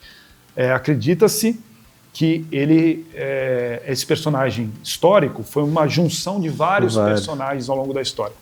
Já o Rollo existiu, foi realmente um líder que invadiu a França e fez toda aquela Paris e o caramba. E depois ele se tornou um normando, né? Isso. Ele estabeleceu o reino da Normandia, que depois vai voltar para a Inglaterra, invadir a Inglaterra e acabar com o reinado viking. É muito louco o negócio. Né? E a discussão do preconceito entre as religiões, os cristãos com os pagões. Essa é uma parte muito boa. E aí, você falou de Netflix, tem a série que é baseada nos livros do Bernard Cornwell, justamente que eu falei que é O Último Reino. The Last Kingdom. Só que só pararam na segunda temporada e lançaram um filme. Um filme, eu assisti. É muito bom também. Eu achei muito legal também, porque a história da parada ali é bem carnal, assim, traz pra realidade. Na minha opinião, justamente porque eu sou muito fã do Cornwell, a série O Último Reino ela ainda é mais realista que a série Vikings. Inclusive nos trajes. Se você for ver, ela é mais colorida. As roupas, assim, e é mais realista. A gente tem às vezes uma impressão que essa era tudo essa coisa assim, meio cor de couro, sabe assim, e não era, eles usavam muitas cores, os vikings usavam muitas cores, assim, eles eram muito, para usar um termo bem anacrônicos, eram fashionistas, nesse sentido. Eles gostavam de trajar bem, tinham cortes de cabelos mais variados do que se, digamos, tradicionalmente acreditava, que os vikings eram selvagens, com cabelos desgrenhados, ou sempre super cabeludos, super barbudos. Teve uma fase, principalmente inicial, que eles eram mais barbudos e mais cabeludos. Aí, com o tempo, foram ficando mais parecidos com os europeus continentais, que eram mais civilizados, entre aspas, né, por causa desse contato mesmo, desse intercâmbio, né? Mas comparado com os saxões que estavam na Inglaterra, eles eram mais asseados, tomavam mais banho, se cuidavam mais, penteavam, entendeu? E os saxões já eram mais podrões, assim, embora supostamente mais evoluídos. Podrões. Cara, que aula de história incrível que estamos tendo aqui com você. Se deixar, eu fico aqui direto. Irmão, e pô, vamos contar agora um caos engraçado seu aí. Você certeza nessa sua experiência aí, desde o perrengue da rádio ali até os tempos atuais, aí você deve ter passado algum perrengue engraçado para compartilhar. E assim, não vou dizer exatamente engraçado, mas às vezes momentos que te deixam sem saber o que fazer, você tem que ser, né? Você tem que rebolar, cara. E normalmente envolve entrevista, personalidade, né? Então eu sempre conto os perrengues com personalidades, né? E o que eu mais gosto de contar, inclusive ele está vindo para o Brasil de novo, que é a entrevista que eu fiz com o cara do Sisters of Mercy, né? Com o Andrew Eldridge. Caraca. Esse cara, ele é um mito, uma lenda, né? Assim, ele é um ícone da década de 80, né? É muito específico, né? Ele é a cara do gótico, mas ele é um cara introspectivo, ele não dá muita entrevista, né? É difícil você achar um podcast ele falando assim, você não acha. E rádio, assim, ele não costuma ir. Mas teve uma vinda dele aí, já uns 10 anos atrás, talvez um pouco menos, que ele foi até a Kiss FM. O produtor levou ele lá, o Paulo Barão, né? Hoje em dia, sim, Top Link, aí, parceiro. Então, o Paulo Barão, meu amigo, levou ele lá. E, pô, eu fiquei muito nervoso. Eu sou fã pra caramba dos Sisters, e de repente o cara entra. O cara já que nem apareceu aqui agora e agora. E, velho, vou te falar que, assim, ele não fez questão de ajudar, como eu já esperava. Só que eu já estava preparado, né, que ele não ia ser fácil. Aí ele entrou no estúdio de moletom com capuz, assim, né, cobrindo a cara à noite, e óculos escuro. Disfarçadaço. Tipo assim, puta, né, meu? Tô aqui cumprindo um contrato. Obrigação contratual. Fui obrigado a vir, né? Nem queria. Mas beleza, ele sentou assim, eu tava ali, aí conversando com o produtor, falou para mim, na verdade não era nem o Barão, era um intérprete, porque é aquilo, né? Você entrevistar um cara em inglês, fazer a tradução simultânea é muito complicado, principalmente o cara que às vezes fala com sotaque carregado. E o intérprete chegou para mim e falou assim, ó, cuidado com as perguntas que você vai fazer, porque o cara é meio chato, não sei o quê. Então eu falei, não, fica tranquilo, que eu conheço a personalidade dele. Não fala nada sobre treta. Eu falei, não vou falar. Eu não gosto, nunca gostei de afrontar, assim, de ficar querendo tirar. Eu gosto de ser cordial com o entrevistado. E aí, falei, não, fica tranquilo. Por sorte, porque ao longo da entrevista, eu percebi que ele estava entendendo praticamente tudo que eu estava falando em português. Porque ele é poliglota. Ele fala espanhol, fala italiano, então o português para ele não é uma língua totalmente estranha. E ele já veio para cá várias vezes. E aí eu fazia as perguntas, e ele já começava a querer responder. Assim, antes do cara fazer a tradução, ele já estava respondendo a pergunta. Eu pensei, ele está entendendo tudo, ainda bem que naquela primeira conversa que eu tive ali com o produtor, eu falei, não, fica tranquilo, eu conheço e tal. E eu poderia ter falado alguma, tipo, o cara é um cuzão, aí já ia azedar, né? Já se queimava, né? E aí a entrevista foi transcorrendo na boa, assim. Foi fazendo as perguntas, ele foi respondendo e tal, mas daquele jeito, assim. O microfone estava aqui, eu estava de lado, ele não olhava para mim, cara. Ele ficava olhando para frente, assim, de óculos escuros com capuz na cabeça. E aí a entrevista transcorreu bem, até que uma hora eu fiz uma pergunta meio... uma bola fora, uma bola na trave. Eu falei assim para ele, o que você atribui ao fato do Sisters continuar tão relevante no cenário 30 anos depois de vocês terem lançado o último álbum? Nunca mais vocês lançaram nada, mas a banda continua sendo relevante, aí fazendo turnês internacionais. Porque eu acho que é uma pergunta válida, mas de repente incomodou o cara, né? Porque, porra, o cara não grava nada, tipo de... Né? Uma pergunta bem válida. Aí ele parou e fez assim, ó, com as duas mãos. Na rádio. Na rádio, ficou aquele silêncio, velho. E aí, que ele vai falar, vai brigar, vai levantar? Cara, ficou um silêncio constrangedor. Aí eu falei assim, então, para você que só tá ouvindo o rádio e não tá vendo, ele fez um gesto com a mão. Aí ele falou assim, aí quando eu falei isso, ele entendeu o que eu falei. Aí ele falou, lucky. Aí eu falei, ele disse que é sorte. Foi uma situação bem assim, né? Mas ele te entendeu quando você falou do gesto das mãos. Aí, viu? O cara, pô, é nessas horas que você não pode dar bobeira, irmão. Fora que ele já era um cara experiente também, você soube contornar. Então, E aí, né, a gente terminou a entrevista, tiramos uma foto, aí a gente tem a foto assim, tá um cara da banda, o guitarrista, o baixista, ele do meu lado, todo mundo sorrindo. E ele de moletom e os braços estendidos assim do lado do corpo, olhando pra frente. Assim, de óculos e capuz. Parece uma múmia, cara. Parece uma múmia. Todo mundo queria falar, mano, parece que o cara tá engessado, né? Tipo assim, não encosta em mim, né? Sério, assim, todo mundo sorrindo, assim, a meio abraçado ele assim.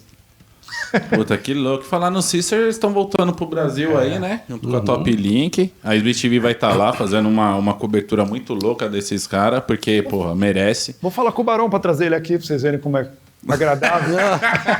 Mas você sabe quem é o que eu vejo que deve ser desse mesmo jeito? O tio Lindemann do Rammstein. Era um cara que eu queria entrevistar, mas será que ele deve ser... Não, mas ele acho que será que ele é mais tranquilo? Eu acho que ele, por ser meio pancada das ideias, ele seja mais legal de trocar ideia. Ainda mais se tiver uma mulher, que eu sei que ali a história do bicho é...